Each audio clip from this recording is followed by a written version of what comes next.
Need your expertise? I know you've seen a lot with reverse mortgage loans over the years. You've seen them change and evolve and develop. One of the things that a lot of people deal with, it's becoming more of a common issue, and that is the graying of divorce. Divorce at the older ages. Divorce over 50 now accounts for 1/4 of all divorces. So when a couple has their primary asset that needs to be split up is their home, if that's where a lot of the equity is or a lot of the value, how can we use a reverse mortgage loan to help unlock that equity or, balance the scales, if you will? Sure, it's a great question. And I think the reverse mortgage provides a unique solution here.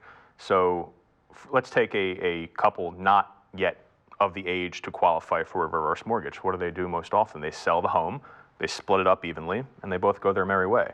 A reverse mortgage, however, will allow one of the two to remain in the home for the rest of their life, take the reverse mortgage proceeds and use those proceeds to then pay off their spouse. And the beauty of this, David, there's no monthly payment. The qualifications going forward, the requirements going forward would be for that homeowner that is keeping the home to maintain the property taxes and the homeowner's insurance. So a reverse mortgage does provide a very unique solution to this divorce problem that we're seeing.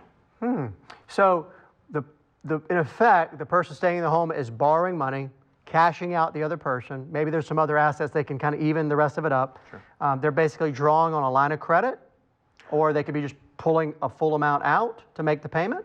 Also, it depends on what the requirement is going to be to pay off the spouse. Okay. They can utilize a portion of the proceeds in a lump sum payment. Great. And what we see in those cases is that if the requirement is more than what's allowed through the reverse mortgage up front, then they can also establish a line of credit through the reverse mortgage and be able to then pay their spouse either annually, monthly. There's a lot of different creative ways that we can look at a reverse mortgage and strategize to be able to pay off the spouse and still leave one of the homeowners in the home for the rest of their lives. Okay, that makes a lot of sense. And going back to the other option, let's say though that the home is significantly maybe more than either one of them really want to have.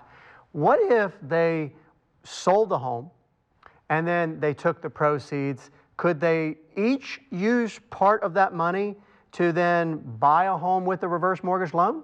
Absolutely. Absolutely. So the reverse mortgage for purchase is one of the fastest growing segments of our industry right now.